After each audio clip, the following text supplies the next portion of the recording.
reason that we talk about this, by the way, I know a lot of black people see this and they go, man, why are you always talking about black people, this and that? Because there just needs to be some shame here. Well, there's a few reasons. First, white people are every single bit justified in being racist.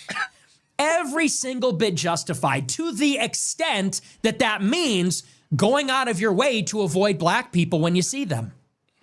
Every bit justified. And you want to know why? Because we see what happens. And nobody is under any obligation due to liberal ideology to put themselves in harm's way. If you're a white person and you're going to work or going to the ball game or going to the city at night, you don't want to enter into the Terror Dome where you're suddenly in a sudden death match. You're like in the gulag in Call of Duty fighting for your life all of a sudden because you got on the wrong train car. Because a car full of black people pulled up on you by the bus stop. You turn and you walk the other way. You avoid their neighborhoods. You avoid going out on Memorial Day or Labor Day weekend at night in certain places. When you see them, you start walking in the other direction. And I figured this out when I was like 11, 12 years old. I mean, I'm black and I think this way. And a lot of black people feel this way. Yeah, a lot of black people think this way. Yeah. They don't want to say it out loud, though. But Nick Fuentes is that real. He'll say it. we are every bit justified because we see what's going on and we don't want to die. It's that simple. That's pattern recognition. That's not racism. That's pattern recognition. That's one. And two, I really hope, because I'm rooting for black people, like I'm rooting for humanity. I'm rooting for everybody to be safe and to be healthy and to be happy. I really hope that somewhere out there, although I'm not optimistic, black people are starting to develop some sense of self-awareness. Where's the shame? Aren't you people ashamed? When I see these clips of the graduation ceremonies where they're twerking on stage and dancing, when I see these videos of the black cheerleaders on the basketball court brawling it out, when I see the Carmelo Anthony, and not only that, but then they raise $500,000 for him and then they get a public defender. When I see that video of a black security guard rifling through the pockets of an unconscious white guy that got his ass kicked, and the list goes on and on and on. You have to ask the black people that are normally so proud, and with the chip on their shoulder, aren't you ashamed? Are you not ashamed when you see these things?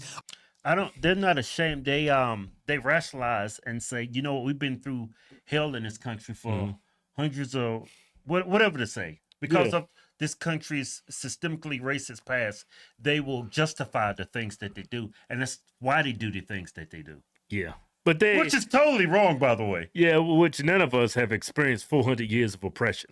Not one black person can say that, but they like to put themselves in that position like they've been suffering for 400 years, even though they've been on this planet maybe 24, 25 years. All that's been taught to them is just to hate white people, hate the American flag, just hate society in general. Just everything is not their fault. So in a sense, you can say it's cultural. It's cultural, you know? Everything is somebody else's fault. That's why they behave that way. Oh, he's white. I'm going to go and go through his wallet. He's got insurance. He'll be okay. He's white. He has white privilege. Right. That's the mindset, and that's what they use to justify what they're doing. They actually don't think they're doing anything wrong. You know why? Crazy. You know why? Low capacity.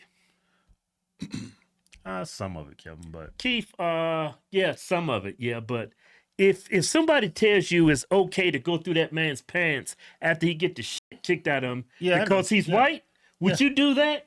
No, of course not. Because I would argue that you are, above average intelligence.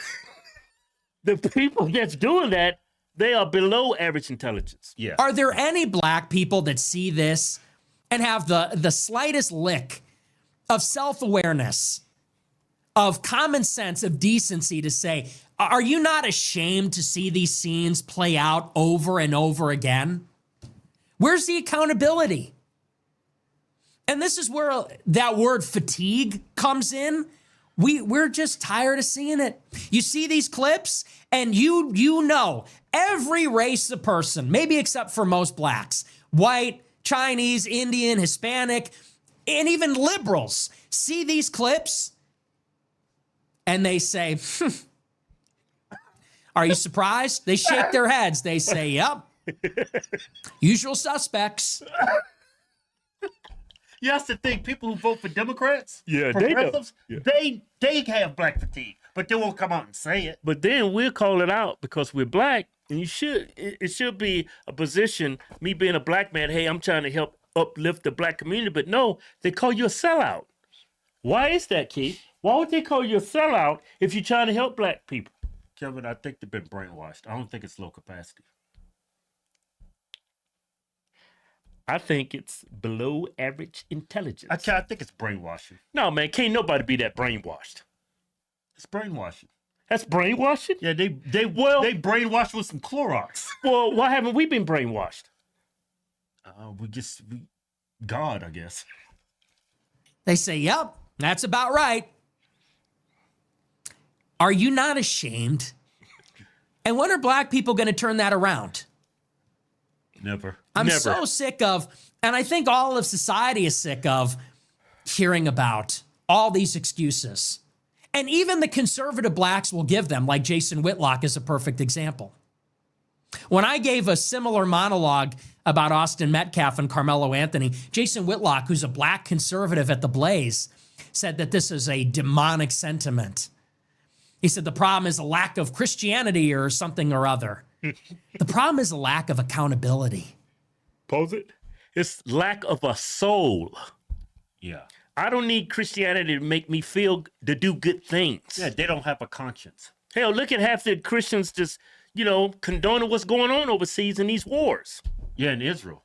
And yeah. they're Christians. Yeah. And they justify it because they're God's chosen people. Yeah. I don't think it has anything to do with Christianity. Yeah. I just think these people do not have a conscience. Yeah. You gotta have a conscience. Yeah. And I don't think you can teach that. No. And I think a lot of black people hide behind these various things, whether it's the liberals that say it's slavery and racism, or it's the conservatives, and they blame it on welfare, hip hop, or the Great Society. Yeah. I can't even listen to hip hop music anymore. Rap music is just disgusting. And we used to use that as a crutch. So that's why the black community is all messed up, because of our culture, our community, our music. No, you have to take some accountability. You have to have a conscience of what you're doing. Yeah. Black people don't have it. It starts with you.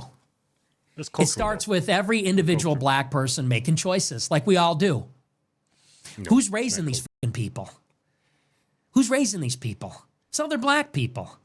It's baby mamas and baby daddies. I mean, who's perpetuating this? And who does it benefit to make these excuses and to say it's everybody else? Democrats. Mm-hmm. But I don't think it's cultural. Democrats are going to save you.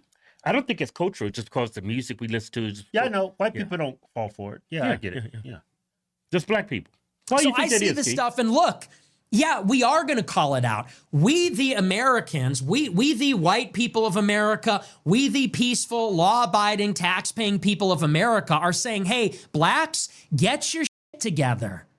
Get your shit together. We are tired of you. We are tired of seeing this stuff. It always seems to be you. Yeah. Do you know that, and I'm just expressing what is a common sentiment. Do you know that everybody thinks that if we snapped our fingers and you all disappeared tomorrow, everybody thinks our quality of life would go up?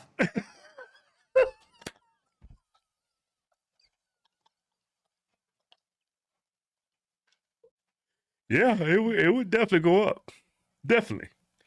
Well, we're the third biggest demographic in the country, right? But we account for a majority of the violent crime. So instantly, if we was to, black people, our people, was to disappear overnight, you could almost close down a majority of the prisons in the country. That's saying something. Yeah. How does 13% of the population account for a majority of violent crime in this country? Because the white man's out to get them. Do you realize that? I'm just saying it. Everyone's thinking it. Yeah, everyone's thinking that. No matter who you are, black, white. Yeah, everybody knows this. The only people that doesn't realize this are black people.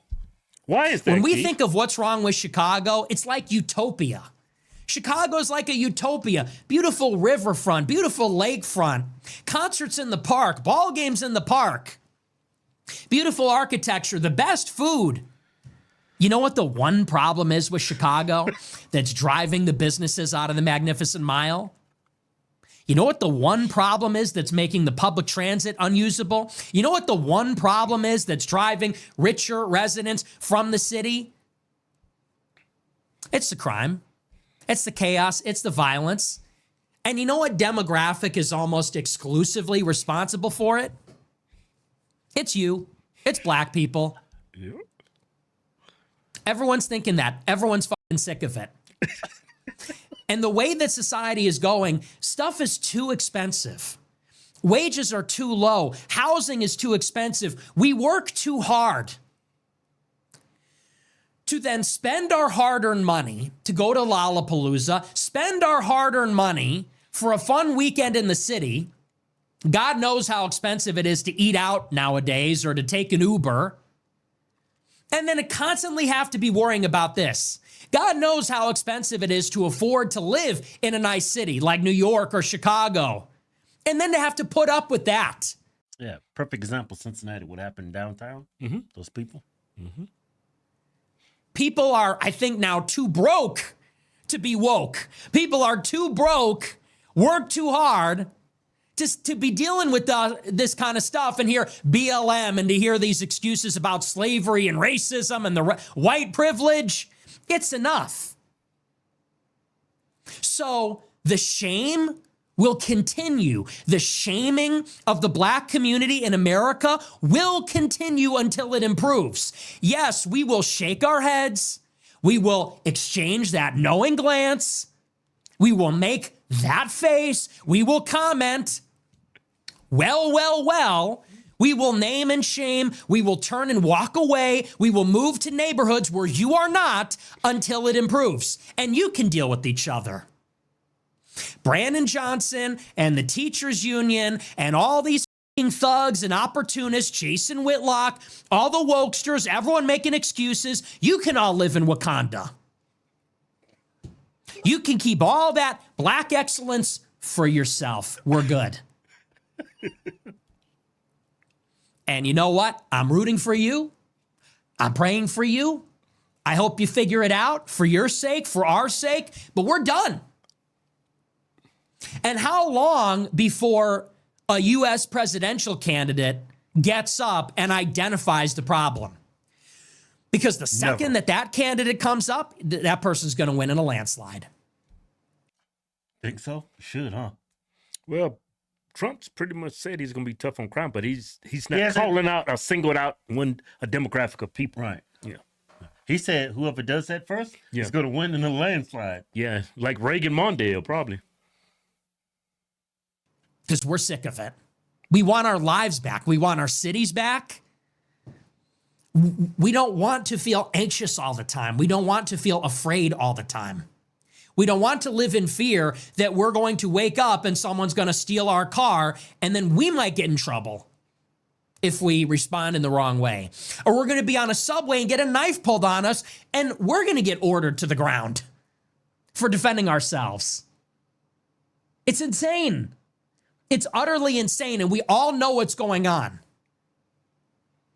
So I saw this Raja Jackson thing and whatever. I mean, it's live streaming. It's professional wrestling. Who knows what's real and what's fake? The reason that it provoked this response is because we've seen the scene. We've seen it before 1 million times, and it's infuriating. And as I said, it's not just the violence. It's this almost pathological, evil, anti-human cruelty, disregard for human life, malevolence. And then listen, people get in altercations. People get in fights. Sometimes there's violence. It is what it is. We all know this is what they do. They attack in packs. They stomp the head. That's what they go for. And it's evil. And that needs to be called out. It needs to be called out by the black people. And if black people want to be loud and proud, they want to be talking about the black community, you must be equally loud in your condemnation of this kind of stuff than you are in your praise when it's the positive things. You can't have it. It's not a one-way street when it comes to that sort of thing. I freeze that. Looks crazy as hell. Let me freeze it right here. That looks better. Yeah. Another mic drop from Nick Fuentes. Yeah. Speaking from a black perspective, you can't fix this. Yeah. You're not gonna fix it. I think it's genetic.